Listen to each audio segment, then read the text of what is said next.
오늘 하나님 우리에게 주시는 말씀입니다. 요나서 3장 7절에서 10절입니다. 요나서 3장 7절에서 10절까지 말씀입니다.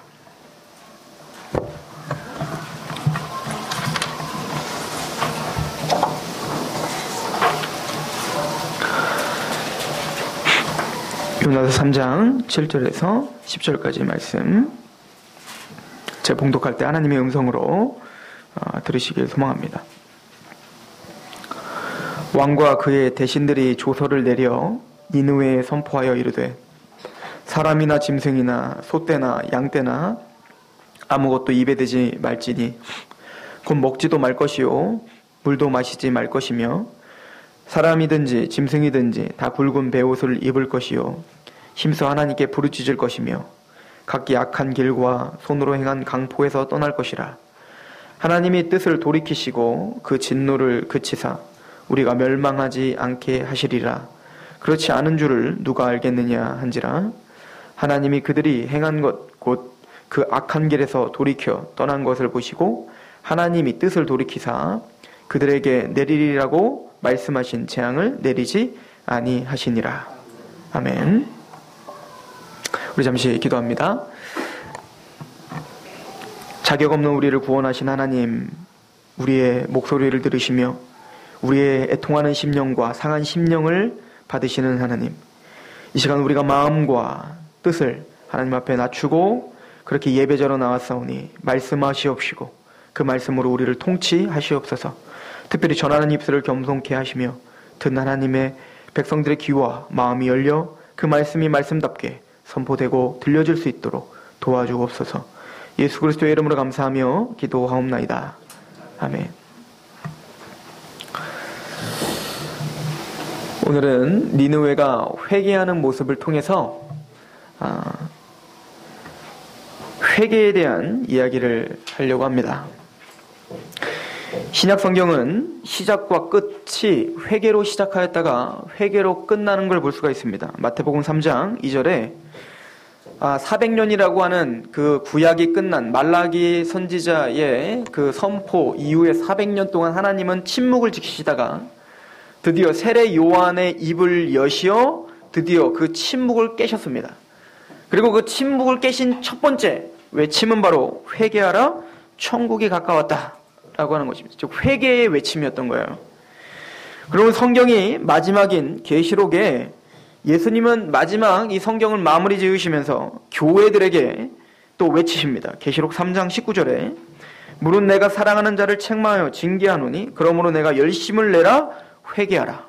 회개의 외침으로 끝맺음을 하십니다. 윌리엄 챔버레인이라고 하는 신학자는 이러한 신약을 연구하면서 이런 이야기를 했습니다. 회개의 의미라고 하는 책에서 신약의 첫 음조와 마지막 음조가 회개라는 사실은 매우 중요하다. 사실상 회개는 신약 성경에서 가장 보편적인 음률이다. 아니 심지어 부활이라고 하는 주제를 넘어서고 있다고 할 수 있다. 이 사실은 복음 전파를 가능케 한 것이 부활 신앙이었다는 사실에서 바라보면 더욱 놀랄만하다. 회개는 복음 전파의 그 분명한 목적을 제공하였기 때문이다. 그러니까 신약 성경의 회개는 대단히 중요한 위치에 차지하고 있다는 거예요. 죄인인 우리들이 하나님이 진짜 우리에게 요구하시는 것은 바로 회개라고 하는 것입니다.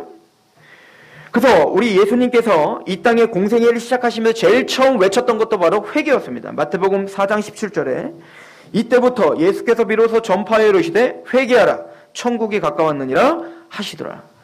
그러므로 모든 성도는 마땅히 회개해야 되며 마땅히 자신의 죄를 애통해야 돼요. 회개의 선포는 주님의 고난과 부활, 즉 십자가의 그 죽으심과 부활하신 그 복음을 더욱더 의미 있게 하게 합니다. 누가복음 24장에 주님께서 이제 부활하셨습니다. 예수님이 십자가에 죽으셨다가 3일 만에 부활하셨다가 이제는 모세의 율법과 선지자의 글과 시편, 즉 구약 전체가 다 나를 가리켜 기록되었는데, 즉 예수님의 십자가와 부활을 기록했다라고 하는 것을 이야기하시면서 그 십자가와 부활이 전파되는 곳에 어떤 것이 이루어져야 되는가, 또 어떤 역사가 이루어져야 되는가를 정확하게 우리에게 설명해 주셨죠. 이게 누가복음 24장 46절, 47절에 있는 말씀입니다. 우리 같이 한번 읽어볼까요? 누가복음 24장 46절, 47절 시작. 또 이르시되 이같이 그리스도가 고난을 받고 제3일에 죽은 자 가운데서 살아날 것과 또 그의 이름으로 죄사함을 받게 하는 회개가 예루살렘에서 시작하여 모든 족속에게 전파될 것이 기록되었다. 즉 예수님의 십자가 부활, 즉 복음, 이 복음이 선포되는 곳마다 마땅히 일어나야 될 일이 있어요. 그게 뭐죠? 회개입니다. 자신의 죄인인 걸 깨닫고 그 죄됨을 애통해야 하며 그 죄 때문에 예수 그리스도의 그 십자가를 붙드는 그 회개가 반드시 일어나야 됨을 성경은 이야기하고 있습니다. 사도 바울의 사역도 이 회개를 하게 하는 사역에 집중했습니다. 사도행전 26장 17절에서 18절에 보면 이스라엘과 이방인들에게서 내가 너를 구원하여 그들에게 보내어 그 눈을 뜨게 하여, 지금 예수님께서 사도 바울을 보내시는 장면 아닙니까? 그 사도 바울에게 사명을 주는 거예요. 어떤 사명을 줬죠? 그 눈을 뜨게 하여 어두움에서 빛으로 사탄의 권세에서 하나님께로 돌아오게 하고, 이게 바로 회개인 거예요. 즉 사단의 권세에 잡혀 죄 가운데 살았던 그들을 돌이켜서 다시 하나님에게로, 하나님의 율법으로, 하나님의 말씀으로, 하나님의 뜻으로 다시 돌이켜 돌아오게 하는 것, 즉 회개하는 사역. 돌아오게 하고 죄사함과 나를 믿어 거룩하게 된 무리 가운데서 기업으롭게 하리라 하더이다. 이것이 바로 사도 바울의 사역의 목적이었습니다. 즉 죄 가운데 있었던 자들을 다시 죄됨을 깨닫게 하여 그들을 돌이켜 하나님께로 돌아오게 하는 사역. 사도행전 17장도 한번 볼까요? 사도행전 17장 29절에서 30절까지 말씀입니다. 이와 같이 하나님의 소생이 되었은즉 하나님을 금이나 은이나 돌에다 사람의 기술과 고안으로 새긴 것들과 같이 여길 것이 아니니라. 우리가 다 그런 우상 숭배자들이었죠. 내가 만들어 놓은 것을 섬기는, 그게 돈이든 그게 명예든 그게 뭐 물질이든 아니면 뭐 부처든 그게 뭐 금송아지든 그게 어떤 나 자신이든 내 자녀든 그게 무엇이든 우리는 그걸 섬기며 살았다는 거죠. 30절에 알지 못하던 시대에는 하나님이 간과하셨거니와 이제는 어디든지 사람에게 다 명하사 회개하라 하셨느니라. 그러므로 기독교 역사에서 이 교회의 철두철미한, 또 기독교가 추구해야 될 사명은 바로 회개인 거예요. 회개를 외치는 것입니다. 로마서 2장 4절, 혹 내가 하나님의 인자하심이 너를 인도하여 회개하게 하심을 알지 못하여 그의 인자하심과 용납하심과 같이 길이 참으심이 풍성함을 멸시하느냐? 사도 바울은 그 로마에 있는 교회에게 편지를 보내면서도 너희가 하나님의 그 오래 참으심과 그 인도하심, 회개케 하심을 멸시하려느냐라고 회개를 명하고 있는 것을 볼 수 있습니다. 이건 사도 바울의 문제가 아니에요. 베드로 사도도 그랬죠. 우리 베드로후서 3장 9절입니다. 한번 읽어볼까요? 베드로후서 3장 9절입니다. 시작. 주의 약속은 어떤 이들이 더디다고 생각하는 것과 같이 더딘 것이 아니라 오직 주께서는 너희를 대하여 오래 참으사 아무도 멸망하지 아니하고 다 회개하기에 이르기를 원하시느니라. 하나님이 원하시는 뜻이 뭐라는 거예요? 하나님의 백성들이, 모든 백성들이 다 어떻게 하길 원하는 거? 회개하기를 원하는 거예요. 회개. 그러므로 이 회개라는 것은 선택사항이 아닙니다. 하나님의 백성이 되고자 한다면, 하나님의 백성이 되었다면 회개를 경험했어야 됐고 회개를 하고 있어야 됩니다. 오늘 하나님은 니느웨에게 요나를 통하여서 그 회개를 명령한 것이었습니다. 니느웨가 회개를 한 것이 진정한 회개였는가? 진정한 회개였겠죠. 그러나 그 니느웨의 회개는 사실은 지속되지는 않았어요. 그래서 이 니느웨가 회개를 했다면 하나님을 믿고 하나님의 백성들에게 이제는 그렇게 고난을 주면 안 되잖아요. 근데 이 이후에, 회개한 이후에 이들은 다시 확 돌아서 가지고 이스라엘을 정복해버린단 말입니다.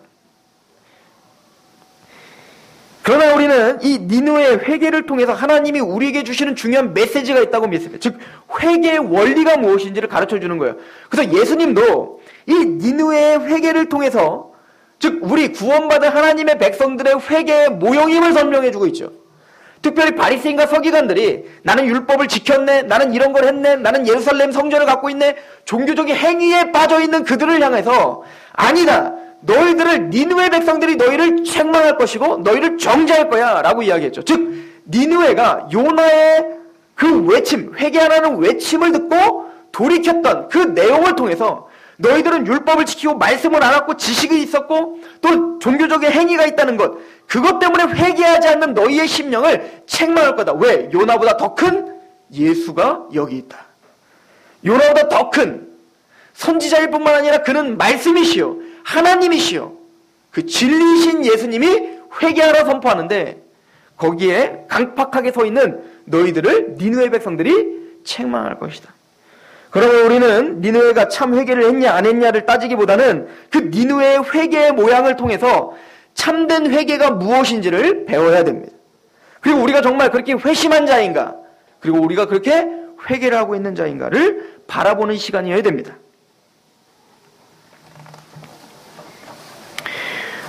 회개가 무엇일까요? 회개는 방향이 완전히 전환되는 걸 말하는 거예요. 유턴을 가리키는 것입니다. 구약에는 회개라는 단어를 두 가지를 쓰고 있습니다. 니함이라고 하는 단어와 수부라고 하는 단어입니다. 니함이라고 하는 단어는 내가 뭔가를 깨달은 거예요. 죄가 있다는 걸 알게 된 겁니다. 그래서 그걸 뉘우치는 거를 니함이라고 하는 거예요. 아, 내가 죄인이구나, 내가 뭔가 잘못하고 있구나를 깨닫는 겁니다. 그래서 그거를 회개하는 겁니다. 그것을 고백하는 걸 말하는 거예요.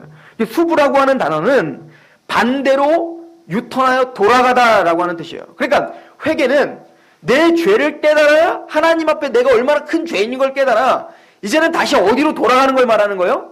하나님께로 방향을 전환해서 하나님에게로 돌아가는 걸 회개라고 하는 거예요. 신약도 마찬가지입니다. 신약에는 헬라어로 메타노이아 그리고 에피스트레페라고 하는 단어를 써요. 이 두 단어 다, 메타노이아는 심경과 어떤 감정적인 게 굉장히 강해요. 뭔가 탄식하고 슬퍼하는 거예요. 내가 죄인이구나 라고 하는 것 때문에 탄식하는 거예요. 그런데 이 메타노이아는 더 나아가서 나의 모든 인생관과 가치관이 변화되는 걸 뜻하는 단어예요. 그러니까 단순히 감정적으로 눈물을 흘리는 거로 끝나는 게 아닌 거예요. 회개는 반드시 내가 죄인인 걸 깨닫고 이제는 내가 돌이켜 이 삶이 진짜 복이 아니고 이 삶이 나를 살리는 길이 아니구나, 이건 저주의 길이구나를 깨달아 돌이켜서 하나님에게로 돌아가는 거. 전 인격의 모든 가치관과 모든 인생관이 다 이제 하나님께로 초점이 맞춰지는 거. 이걸 우리 뭐라고 하냐면 회개라고 하는 거예요. 에피스트레페도 마찬가지예요. 이건 돌아서다라는 뜻입니다. 돌아서다. 완전 유턴을 가리키는 거예요. 그러니까 신구약 전체는 회개라고 하는 단어를 쓸 때 감정에 치우친 걸 말하는 게 아닙니다. 그의 전 인생을 가리키는 거예요.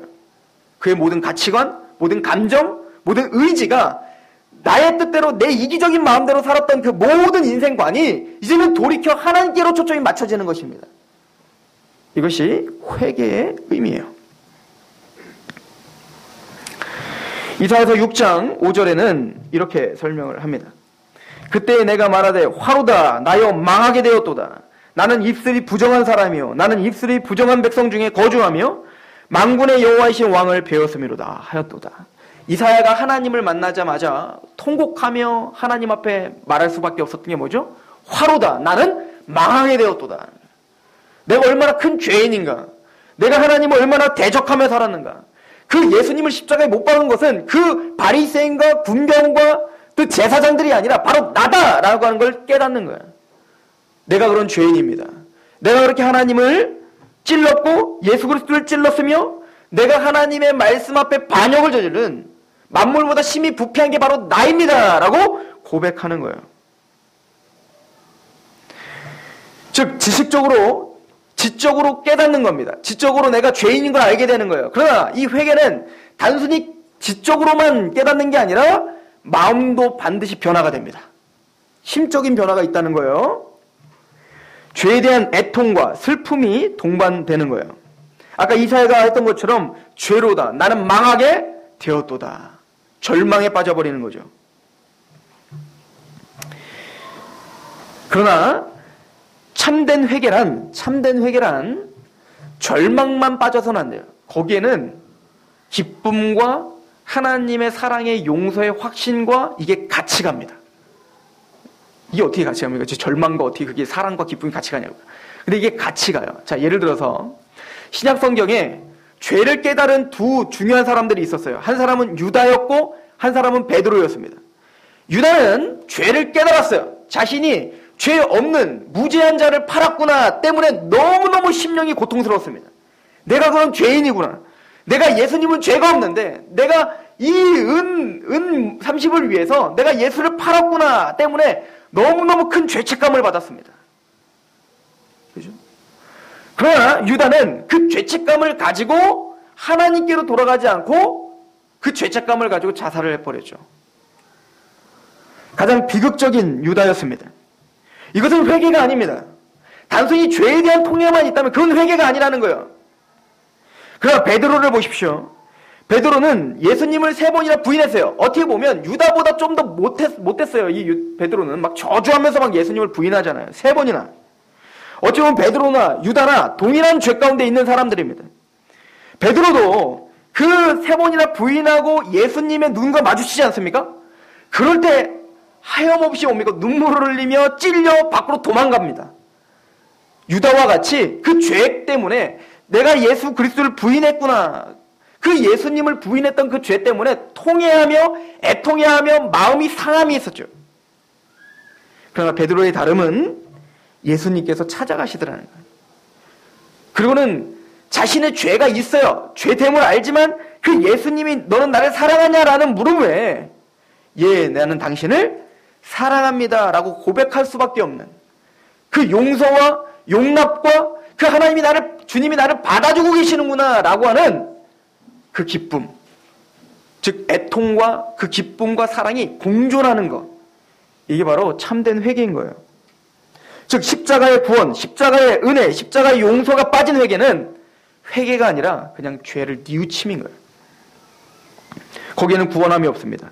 즉 내 죄를 깨달았다면 이제는 돌이켜 나를 향하신 하나님을께로 돌아가는 겁니다. 그 입문이 바로 십자가의 은혜인 것이죠.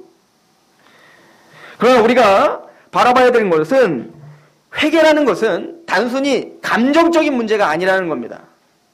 지적이며 우리의 감정적이며 의지적인 것까지도 함께 가는 거예요.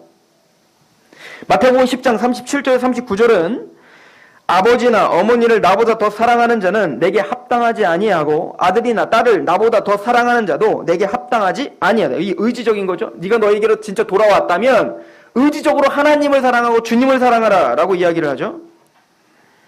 38절에 또 자기 십자가를 지고 나를 따르지 않는 자도 내게 합당하지 아니하니라. 자기 목숨을 얻는 자는 잃을 것이요 나를 위하여 자기 목숨을 잃는 자는 얻으리라.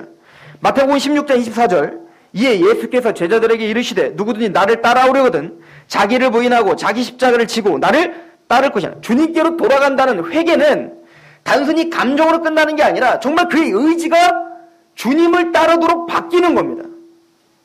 이게 회개예요. 우리가 고백하고 있는 하이델베르그 유리문답에도 진정한 회개에 관해서 이렇게 이야기를 하죠. 옛사람이 죽어 없어지며 새로운 사람으로 살아나는 것이 회개입니다. 죄된 이기적인 욕망이 죽어지며 이제는 새로운 관점이 생기는 거예요. 새롭게 하나님을 향해서 사는 겁니다. 새롭게 하나님의 말씀을 사모하며 사는 것. 이게 회개란 말입니다. 이게 우리가 고백하는 교리예요. 존 칼빈은 기독교 강요에서 회개에 대해서 이렇게 설명을 합니다. 만일 우리가 그리스도의 부활에 함께 참여한다면, 즉 예수님의 십자가, 우리의 죄를 깨달아 십자가와 부활에 참여한 구원을 받은 자라면 우리는 그것을 통하여 하나님의 의로우심에 응답하기 위하여 새로운 생명으로 일으키심을 받게 된다. 그러므로 나는 회개를 중생이라 해석하는데 이것의 유일무이한 목적은 아담의 범죄로 인하여 일그러지고 거의 지워져 버린 하나님의 형상을 우리 속에 다시 회복하는 것이다. 이게 회개라는 것입니다. 회개는 단순히 예 하나님 나 잘못했습니다가 끝나는 게 아니라 완전히 나의 삶의 패턴이 바뀌는 거예요. 전향되는 겁니다.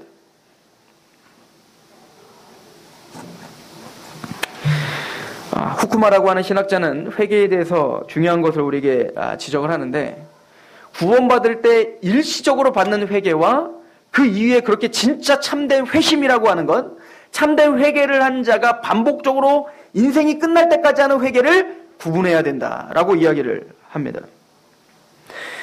생명 얻는 회개는 인생일 때 단 한 번 일어나는 회개입니다. 마땅히 우리가 교회를 다닌다면 교회를 다니는 것으로 구원받는 게 아니에요. 회개를 해야 됩니다. 그 회개는 하나님 앞에 인생일 때 한 번은 반드시 해야 돼요. 내가 기독교 3대 집안이고 우리 아빠가 목사고 또 내가 뭐 집사고 내가 어떤 헌신을 했고 내가 뭘 했고 그거 상관없어요. 하나님 앞에 참된 회개를 하지 않으면 그는 하나님 백성이 아닙니다. 예수님께서 니고데모에게 물과 성령으로 거듭나지 않으면 하늘나라를 볼 수도 없고 갈 수도 없다 하셨던 것처럼 참된 회개, 구원 얻는 회개를 하지 않는 사람은 참된 크리스찬이 아닙니다. 그러므로 단회적인 회심, 단회적인 회개는 반드시 일생일 때 한 번 있어야 돼요. 그렇다면 그 단회적인 회개는 무엇입니까? 사도행전 11장을 보겠습니다. 사도행전 11장 우리 14절에서 18절 말씀으로 정리합시다. 같이 한번 읽어볼까요? 시작. 그가 너와 내 온 집에 구원받을 말씀을 내게 이르리라 함을 보았다 하거늘. 지금 베드로가 요바에서 기도를 하고 있는 중에 환상이 보였어요. 그 당시에 이제 부정한 짐승들을 잡아놓은 거죠. 부정한 짐승을 하나님이 보좌에 담아서 이걸 먹어라 라고 한 겁니다. 이걸 취하라 라고 했죠.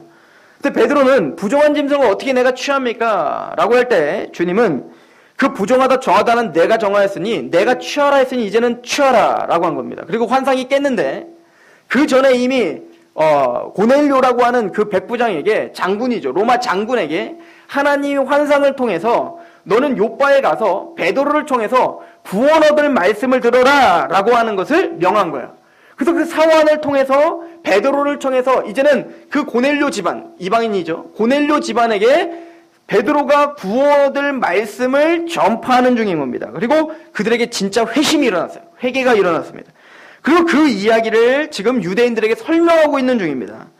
다시 한번 읽어봅니다. 사도행전 11장 14절에 그가 너와 내 온 집이 구원 얻을 말씀, 구원받을 말씀을 내게 이르리라 함을 보았다고는. 그래서 이 베드로는 고넬료의 집안에게 구원 얻을 말씀인 십자가와 부활을 정확하게 선포한 겁니다. 복음을 전파한 거죠. 그렇다면 어떤 일이 일어납니까? 15절에 내가 말을 시작할 때에 성령이 그들에게 임하시기를 처음 우리에게 하신 것과 같이 하신지라. 즉 베드로가 복음을 전파하니까 누가 임하십니까? 성령님이 임하시는 거예요. 왜 복음을 전파하는데 성령님이 임하시죠? 데살로니가전서 1장에 바울이 말하죠. 복음은 너에게 말로만 임하는 것이 아니라 복음은 말로만 임하는 것이 아니라 능력과 성령과 큰 확신으로 임한다는 거예요.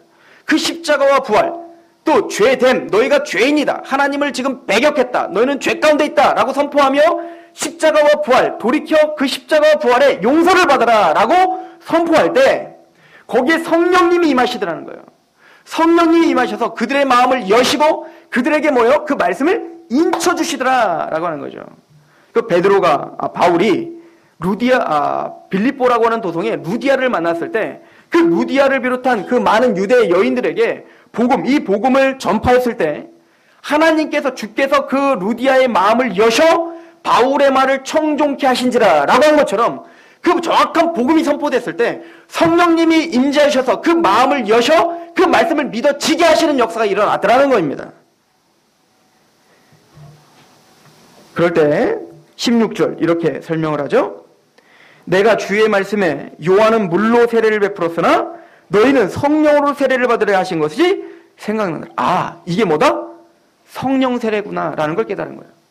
성령 세례라는 것은 막 부흥회 때 막 엎어지고 쓰러지고 막 뭐 뭔가 느껴지고 이거 성령 세례 아닙니다. 성령 세례는 정확한 하나님의 복음이 선포됐을 때 거기에 성령님이 들어가 그 말씀이 믿어지고 이제는 내가 죄인인 걸 깨달아 마음이 심령이 가난한 상태가 되어서 예수님의 복음을 붙잡는 그 순간 성령님이 그를 믿게 하신 거예요.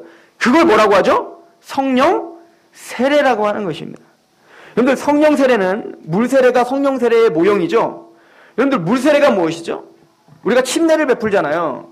즉 물 속에 들어감으로 뭘 상징하는 겁니다. 내가 예수님이 십자가에 죽었을 때 함께 죽은 자입니다 라고 고백하는 거예요.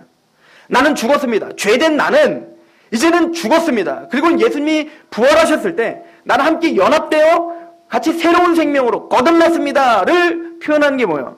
물속에서 나오는 거예요. 이게 바로 세례입니다. 즉 성령님은 그 십자가의 죽음과 부활이 나의 사건인 것을 믿게 하시고 인쳐주시고 거기에 확증을 주시는 역할을 하시는 것입니다. 그럴 때 유대인들은 그 얘기를 듣고 이렇게 설명합니다. 17절, 18절인데요. 그런즉 하나님이 우리가 주 예수 그리스도를 믿을 때에 주신 것과 같은 선물을 그들에게도 주셨으니 내가 누구이기에 하나님을 능히 맡겠느냐 하더라. 그들이 이 말을 듣고 잠잠하여 하나님께 영광을 돌려 이르되 그러면 하나님께서 이방인에게도 뭘 주셨다? 생명 얻는 회개를 주셨도다 하더라. 이게 뭐라고요? 생명 얻는 회개예요. 우리가 영원한 구원을 받을 수 있는 회개는 이것입니다. 내가 죄됨을 철저히 깨달아. 예수 그리스도 외에는 나를 구원시킬 것이 아무것도 없구나. 내가 어떤 헌신을 했건, 내가 어떤 헌금을 했건, 내가 어떤 희생을 했건, 내 몸을 불 가운데 내어 던질지라도, 아니 율법으로 흠이 없는 자일지라도 이 모든 것들을 배설물로 여겨버리는 것입니다. 그리고 오직 그리스도를 아는 지식이 가장 고상함을 깨닫는 거예요. 그리고 그 십자가에 연합하고 그 부활에 연합하여 내가 십자가에 죽었고 내가 하나님 예수님의 부활과 연합하여 새로운 존재가 되었군요 라고 확신이 생기는 순간 우리는 생명 얻는 회개, 이걸 우리는 회심이라고도 합니다. 즉 그렇게 생명 얻는 회개를 일생일대에 한번 하게 되는 것입니다. 그렇다면 그렇게 일생일대의 단회적인 회심, 그래서 이제는 방향이 전환된 거죠. 이기적인 욕망 가운데 살았던 내가 브레이크가 걸린 거예요. 이제는 나는 하나님의 뜻대로 살고 싶은 겁니다. 하나님의 말씀대로 살고 싶은 겁니다. 하나님의 뜻이 나의 뜻이 되고 하나님이 원하시는 것이 내가 원하는 게 된 거예요. 이게 회심한 사람들의 특징입니다. 그런데 우리의 삶을 돌아보건대 우리는 여전히 하나님의 말씀에서 벗어나 있더라는 거죠. 여러분들이 언제까지 그러면 이렇게 사실 겁니까? 예수님을 믿어 구원을 받아 하나님 뜻대로 완전히 살아야 되는데 여러분들이 언제까지 그러면 그렇게 하나님 앞에 그렇게 회심했는데 그렇게 죄 가운데 계속 넘어지며 사실 거예요? 언제까지 그렇게 실패자로 사실 거냔 말입니다. 평생이요. 죽을 때까지요. 이게 대답이에요. 우리는 완벽해질 수도 없고 예수님을 쫓아 그리스도를 닮고 싶은 그 열망함이 우리에겐 있지만 우리는 매 순간 고백할 수밖에 없는 것은 우리는 죄인입니다요. 제가 그래서 자주 설명을 했죠. 로마서 1장과 로마서 7장을 제가 비교를 하면서 설명을 해드렸습니다. 로마서 1장은 구원받지 않은 사람들의 죄에 대한 이야기를 이야기합니다. 근데 그 사람들의 특징이 있습니다. 뭐죠? 마음에 하나님을 두기를 싫어하매. 나에게 걸림이 되는 것이 싫은 거예요. 그냥 하나님을 무시하고 싶은 겁니다. 그게 회심하지 않은 사람의 태도예요. 지금 당장 눈에 보이고 손에 잡히는 것만을 위해서 사는 겁니다. 그것이 내 인생의 목적이고 그것이 내 인생의 행복인 거예요. 그것이 회심하지 않은 사람의 특징이에요. 그 목록이 써있죠. 그러나 로마서 7장은 이제는 복음을 듣고 참되게 하나님께 돌이킨 사람들은 또 죄를 짓어요. 어찌 보면 구원받지 않은 사람과 구원받은 사람이 동일한 죄를 지을 수도 있어요. 아니요, 다윗처럼 더 못한 죄를 지을 수도 있어요. 그러나 그 죄 앞에 서 있는 그 회심한 자의 태도는 반드시 달라요. 사도 바울은 로마서 7장 24절에 자신이 나는 하나님의 마음으로 하나님의 법을 사랑하지만 나는 하나님의 법을 사모하지만 또 다른 내 법, 또 다른 내 안의 육체의 법이 나를 또 사로잡는구나. 그 죄의 법이 나를 자꾸 사로잡아 죄에 넘어지게 하는구나. 아하, 내가 한 법을 깨달았는데 하나님의 법을 사랑하여 하나님 말씀을 지키고 싶은 나의 이 새로운 삶, 새로운 인생, 거듭난 영혼에 또 하나의 법이 나를 사로잡고 있는데 죄의 법이, 죄의 잔재가 나를 여전히 죄를 짓게 하는구나. 우린 그 갈등에 살아가고 있는 거죠. 그러다 보니 이렇게 구원받은 참된 회개를 하여 하나님의 방향이 전환돼서 하나님 말씀대로 살고 싶은 그 하나님의 백성들은 매 순간 탄식할 수밖에 없는 거예요. 로마서 7장 24절에 오라 나는 곤고한 사람이로다. 이 사망의 몸에서 누가 나를 좀 건져달라. 이 땅을 살아가는 동안에 끊임없이 죄에 힘들어하는, 왜요? 나는 이제 하나님 말씀대로 살고 싶거든요. 하나님 뜻대로 살고 싶거든요. 그런데 나를 또 죄를 짓게 하는 이 뭔가 모를 이 힘이 정말 나를 미치게 하는 겁니다. 그리고 그 죄 앞에, 하나님 앞에 너무너무 죄스러운 마음이 드는 거예요. 이게 참된 구원 회심을 한 자의 태도입니다. 그러므로 그렇게 참된 회심을 한 사람은 반드시 반복적인 회개를 끊임없이 할 수밖에 없는 거예요. 왜요? 죄가 더욱더 커 보이기 시작하는 겁니다. 형광등에는 보이지 않는 먼지가 이제는 강한 서프트라이트가 더 밝게 비춰지면 비춰질수록 그 세세한 먼지까지 보이는 것처럼, 예전에는 죄를 안 보였던 것이, 아니 어제까지는 죄를 안 보였던 것이 오늘 하루 더 성장해 보니 그게 더 죄로 보이는 겁니다. 사도 바울은 그래서 그의 말년에 이렇게 고백하죠. 오라, 나는 죄인 중에 괴수구나. 사도 바울이 우리보다 얼마나 큰 죄를 졌겠어요. 괴수로 따지면 사도 바울이 괴수가 아니라 우리가 죄인 중에 괴수죠. 우리보다 훨씬 더 거룩하고 훨씬 더 하나님 앞에 더 가까이, 우리보다 훨씬 더 하나님과 더 비슷하잖아요. 예수님과 더 비슷한 삶을 살았잖아요. 그런 사도 바울이 자신이 그런 성장하고 보니 자신이 얼마나 죄인인 걸 더 깊게 깨닫더라는 거예요. 이게 구원받은 심령의 태도입니다. 참된 회심과 참된 회개를 하는 사람은 돌이키면 돌이킬수록 자신이 더 죄인인 걸 깨닫는 거예요. 그래서 더 낮아질 수밖에 없고 더 겸손할 수밖에 없는 겁니다. 예전에는 사람들의 죄가 보였던 겁니다. 아유 저놈. 그런데 이제는 성장하면 할수록, 십자가 앞에 서면 설수록 그의 죄, 그의 티보다 내 들보가 더 커 보이는 겁니다. 이게 성장이에요. 그러므로 성장하는 교회는 싸움이 잦아요. 왜요? 그들의 모난 점보다 나의 모난 점이 더 크게 보이기 때문에 그런 거예요.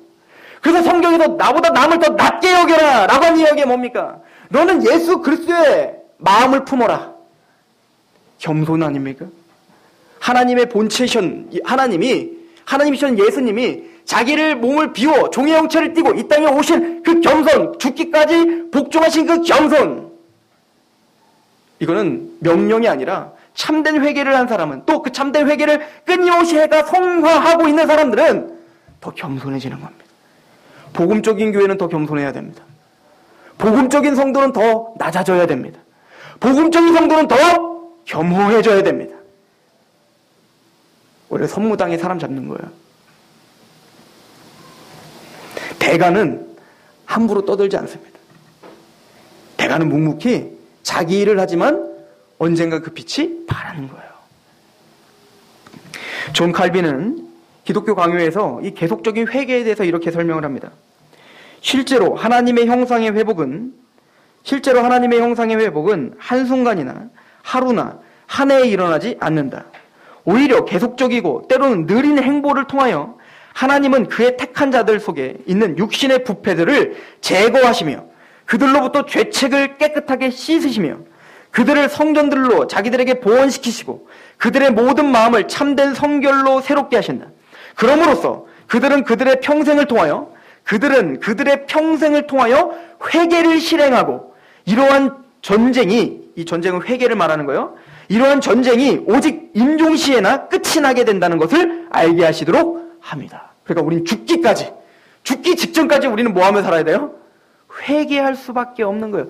또 하나님 그 회개라고 하는 그것을 통해서 우리를 성장시키고 계시는 거예요. 성화란 여러분들이 거룩해지는 거예요. 얼마나 거룩해질 수 있다고 생각하십니까? 윤리적으로 도덕적으로 깨끗해지는 거? 물론 그걸 동반합니다. 그러나 우리가 얼마나 깨끗해질 수 있다고 생각하십니까? 성화란 내가 죄됨을 더욱더 깊이 있게 깨닫는 거예요. 나의 모남. 그리고 성화가 되면 될수록 그 십자가의 은혜가 얼마나 큰지를 더 깨달아가는 겁니다. 그랬구나. 내가 이만큼, 내 죄가 요만큼인 줄 알고 이 요만큼으로 감격했어요. 아, 내가 죄인이었는데 예수님 부인하지 못해서 내가 그것 때문에 죄인이었는데 구원 시켜줘서 너무 감사합니다. 근데 1년, 10년이 지나 보니까 그게 아니라는 거예요. 내 생각, 내 마음, 내 태도, 내 모든 행위가 악투성이라는 걸 깨닫게 되는 겁니다. 와, 날 구원시켜준 게 기적이네요. 하나님, 나 같으면 나 같은 사람 절대 용서 못합니다, 하나님. 그런데 나를 용서하시는 그 크신 사랑, 그 은혜가 얼마나 깊고 얼마나 크고 얼마나 넓고 얼마나 높은지 측량할 길이 없습니다. 이거를 고백해 가는 게 성화입니다. 회개는 그래서 하나님이 주시는 축복인 거예요. 이 반복적인 회개, 참된 회개를 한 사람이 반복적인 회개를 하지 않으면 그 죄는 우리를 더욱더 크게 얽어맬 거예요. 그리고 그 죄가 죄인지도 모르게 우리를 강팍하게 만들 것입니다.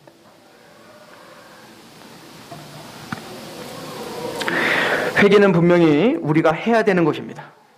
그러니까 성경에는 그러잖아요. 회개하라!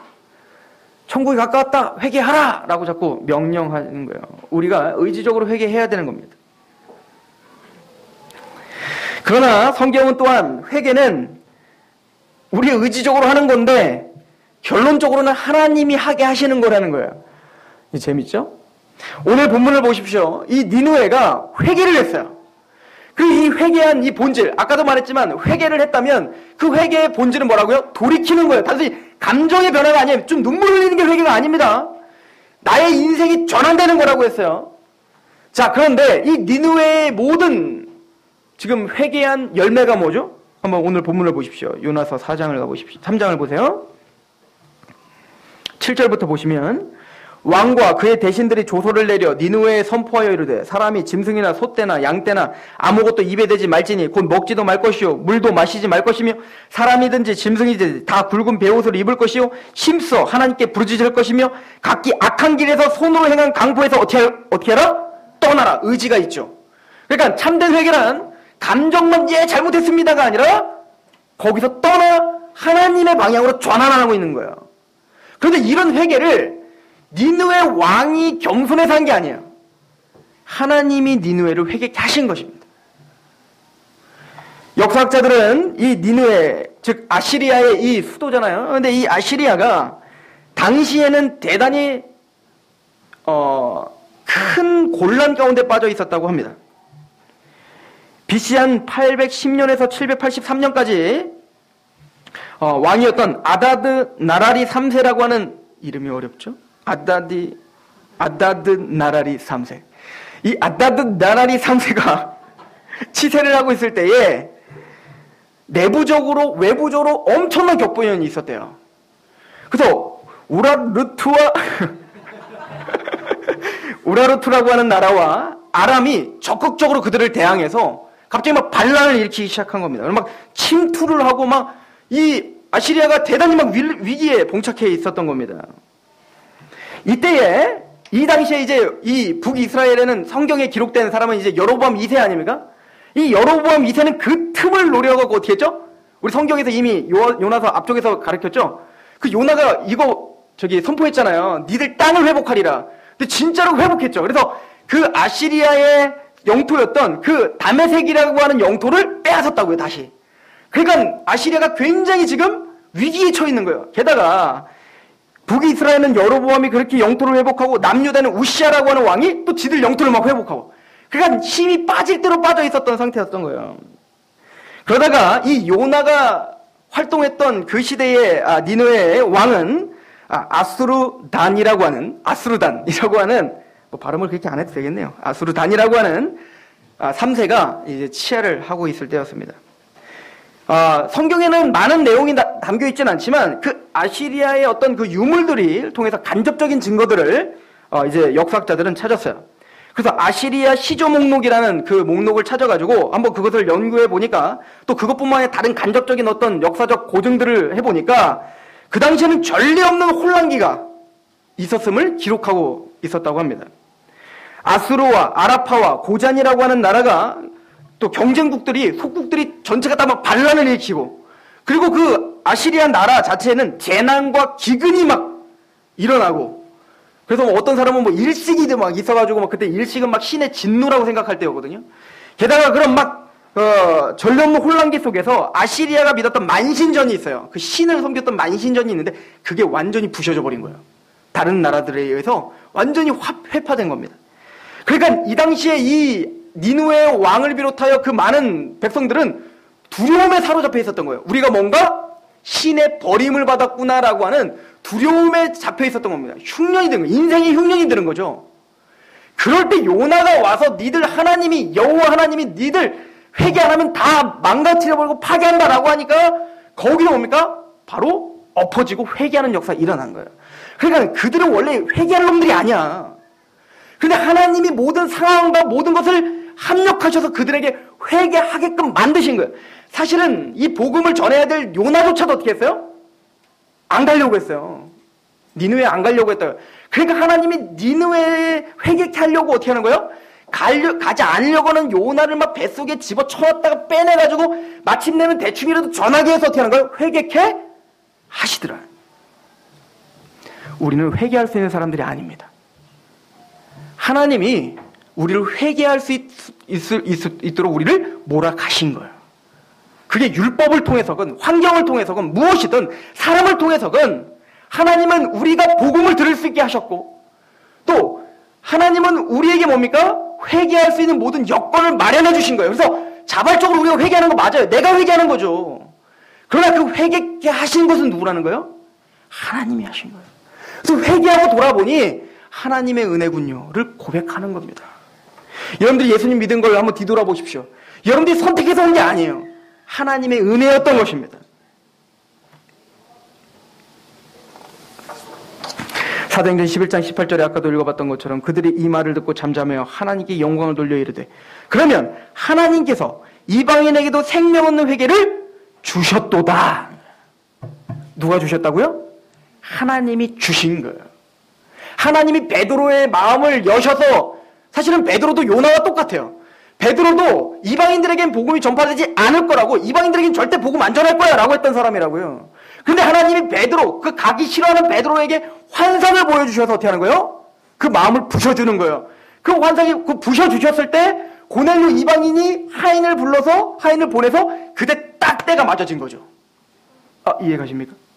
마찬가지예요. 누군가에게 여러분들이 복음을 들었다면 그건 우연히 들은 게 아닙니다. 하나님의 주권 속에서 그들을 여러분들에게 보내주신 것이고 여러분들이 그 복음을 듣고 내가 심령이 가난해져 그 복음을 들어 회개하며 참여하는 심령이 됐다면 그것은 하나님이 여러분들의 마음을 그렇게 주장하신 것입니다. 하나님의 은혜가 없는 것이 없어요.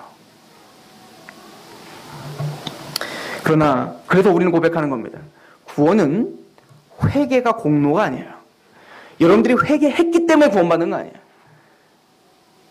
여러분들이 구원받는 오직 공로는 십자가 은혜밖에 없습니다.